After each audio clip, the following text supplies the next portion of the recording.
Hello everyone, and welcome to the first episode of Jim and Matt at the Movies, the show where the two of us sit and give our opinions on movies we've seen. I'm Jimmy Price. And I am Matthew Oswald. And for our first ever episode, we'll be reviewing Norm on the North, which released on January 15th, 2016, and is being declared by audiences and critics as one of the worst films of all time. Well, not exactly one of the worst films of all time, more like one of the worst animated films of all time. Okay, I will agree with you that it is one of the worst animated films of all time, but to me, its reviews are overwhelmingly negative. 27% on Metacritic, 9% on Rotten Tomatoes, 3.7 out of 10 on IMDb. Got anything else you want to add to that? Even on Google, 34% of Google users like that movie. And then people make the excuse of, oh, it's just a kid's movie, you're being too harsh on it. And I've heard from kids around this country that whenever they went to see this movie in the theater, that they didn't even enjoy it. Okay, so it seems like the point you made is quite clear, but why don't we decide whether the movie is good or bad? Because people have different opinions, and maybe we can alter their thoughts or change their opinions. I agree with that, Jimmy, but how are we going to do that? So I'd say we start off with the format. We could talk about the story, then the characters, but we will exclude the setting, because all the setting does is just show where a character is at a specific point in time. And then we'll show how to fix the story, characters minus the setting, and then we'll give our own ratings using a star rating system. What do you think of that? Do you think that will work? That sounds like a good process. All right, so let's go ahead and start off with what every film needs, a story. So this film is about a polar bear named Norm, and he is a polar bear who does not know how to hunt, but he has this ability to talk to humans for no apparent reason. Then this greedy businessman by the name of Mr. Green has an evil plan to build houses in the Arctic because, the lunatic he is, thinks that people want to live in the Arctic for some reason. So Norm decides to go to New York City with a bunch of annoying armpit hairs known as lemmings so that he can stop Mr. Green from building houses in the Arctic. Okay, I want to give some pointers to anyone who's going to go out there in the film industry.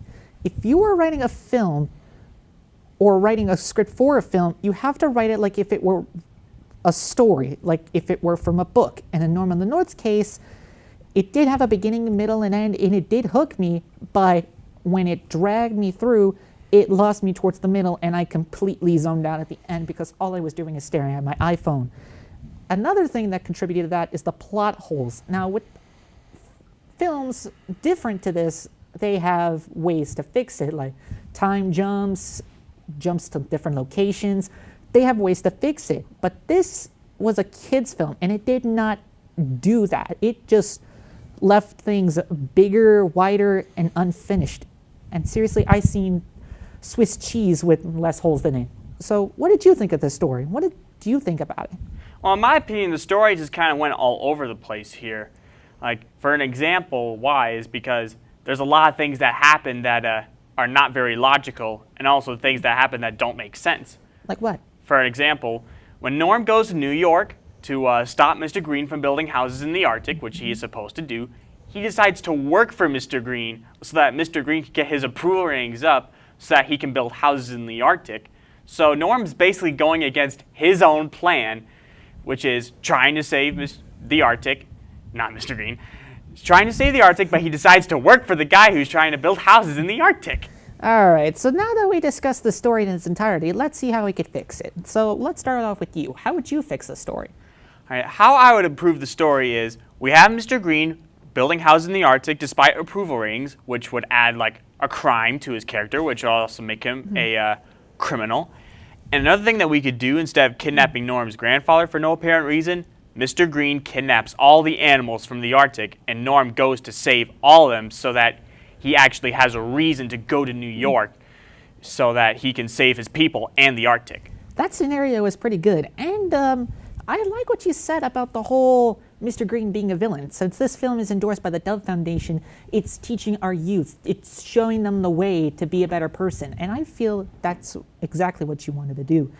And with Norm, I would think Norm would have some friends along, like the girlfriend, some several sidekicks with different personalities. I feel that would really benefit the story a lot because it would bounce off with the serious side of the story. And you completely removed Norm's grandpa from the story because all he did was just play a big important role, or they built him up to be this big important character throughout the entire film, wasted him till the end of the second act and all throughout the third because it was just pointless to have him there. So now let's move on to another aspect of the film.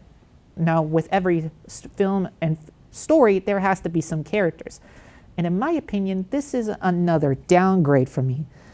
Now, these characters I would want to be interested in, but they range from annoying to, okay, I'm not going to sugarcoat it, downright irritating, because it really boils down to their motivations. Now, I really enjoy a character with good motivations, even if sometimes they suck in the end. But with this movie, these characters' motivations bounce off the walls more than a Mexican jumping meme on a sugar rush, because I cannot understand why they chose these motivations one bit. And so I want to hear what you think of these characters. What did you think of some characters? So here's what I think of some of these characters. Let's start talking about the protagonist, Norm, voiced by Rob Schneider, and he is a polar bear who loves twerking while listening to his iPod. Which has unlimited battery power, by the way, and also I really want to have that. Yeah, and I also want to know, how does he have electricity in the Arctic? Okay, but you were saying? And like, Norm's motivation in this movie was not very good one, in my opinion. Mainly because in the movie, if Mr. Green was just relying on his approval ratings so that he could build houses in the Arctic, Norm would have just had to just stay in the Arctic and let the approval ratings just stay down. Yeah.